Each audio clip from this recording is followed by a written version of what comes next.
Perkenalkan, nama saya Yolanda Burtarigan. Di sini saya akan menjelaskan tentang populasi, sampel, dan sampling. Populasi. Populasi berasal dari kata bahasa Inggris population yang berarti jumlah penduduk. Oleh karena itu, apabila disebut kata populasi, orang kebanyakan menghubungkannya dengan masalah-masalah kependudukan.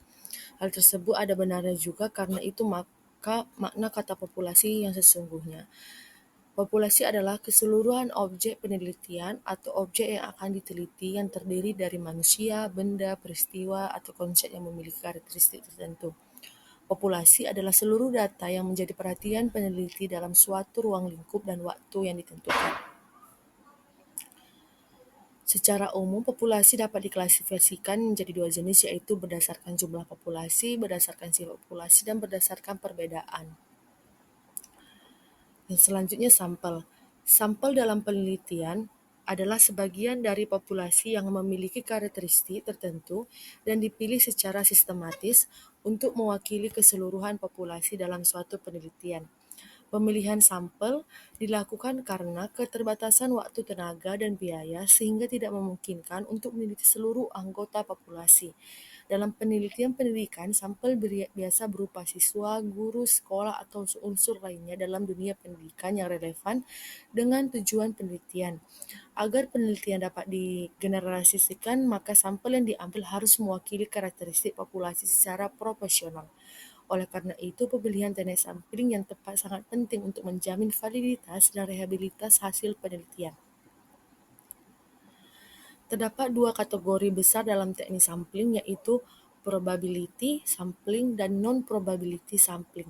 Sampel probability adalah teknik pengambilan sampel di mana setiap anggota populasi memiliki peluang yang sama untuk terpilih menjadi sampel.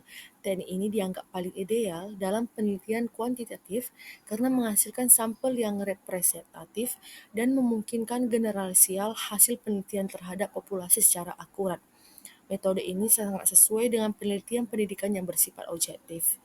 Yang kedua, sampel non-probability.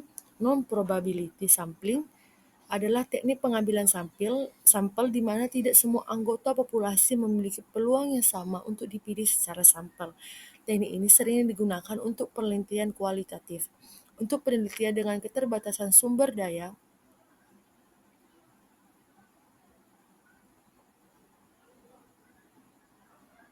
astaga, kok bisa habis baterainya nih?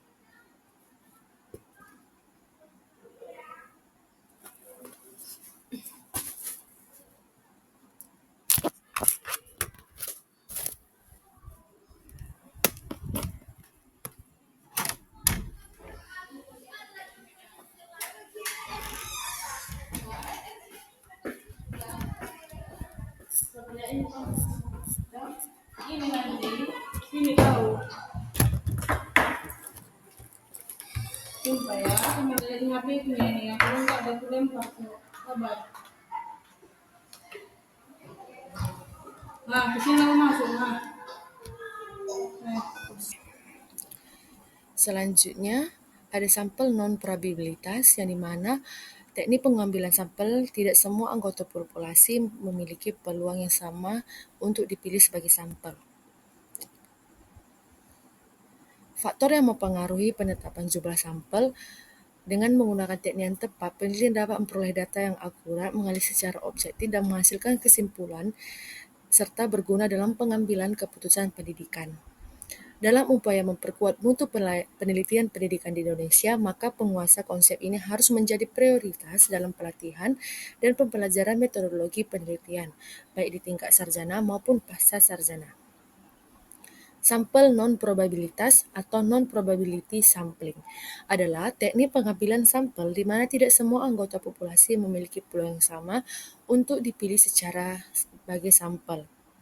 Teknik ini sering digunakan dalam penelitian kualitatif atau penelitian dengan keterbatasan sumber daya seperti waktu, biaya, dan akses ke populasi secara menyeluruh.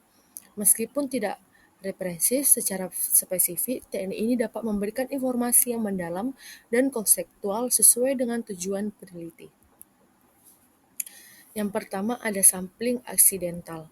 Sampling aksidental atau accidental sampel ini ialah sampel yang tidak disengaja atau direncanakan. Sampling ini juga dikenal sebagai ambil atau pengambilan sampel peluang adalah bentuk pengambilan sampel non-probabilitas yang melibatkan pengambilan sampel populasi yang dekat daripada ditentukan dan diperoleh dengan hati-hati.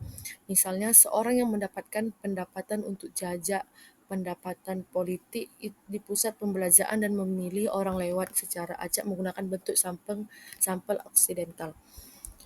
Kelebihannya sangat mudah, hemat waktu, memiliki tingkat kepercayaan tinggi, hasil penelitian dihasilkan masih kurang akurat dan kurang dapat dipertanggungjawabkan, hasil penelitian lebih sering ditolak karena dianggap analisis yang tidak serius. Yang selanjutnya adalah profesif sampel.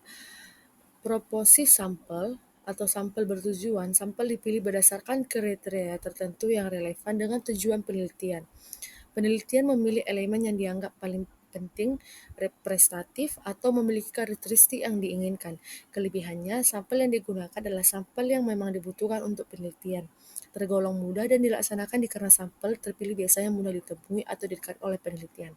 Kekurangannya dalam segi jumlah sampel dipilih tidak ada jaminan mewakili. Karena tidak menggunakan sistem acak, maka kemungkinan risiko bias meningkat. Selanjutnya ada convenience sampling, yang dimana sampel kenyamanan.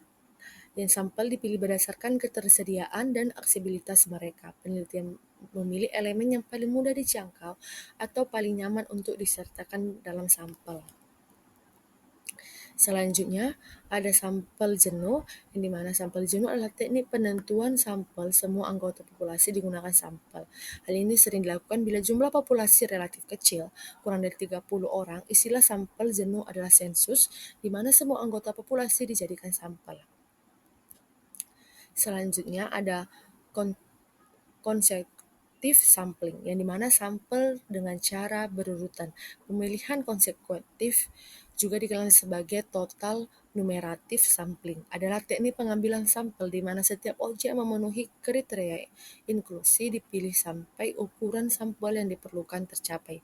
Kelebihannya mudah dilakukan, peneliti hanya perlu memiliki individu, memungkinkan peneliti memilih sampel mereka sendiri. Kekurangannya keterbatasan waktu pengumpulan data. Sekian dari saya, terima kasih.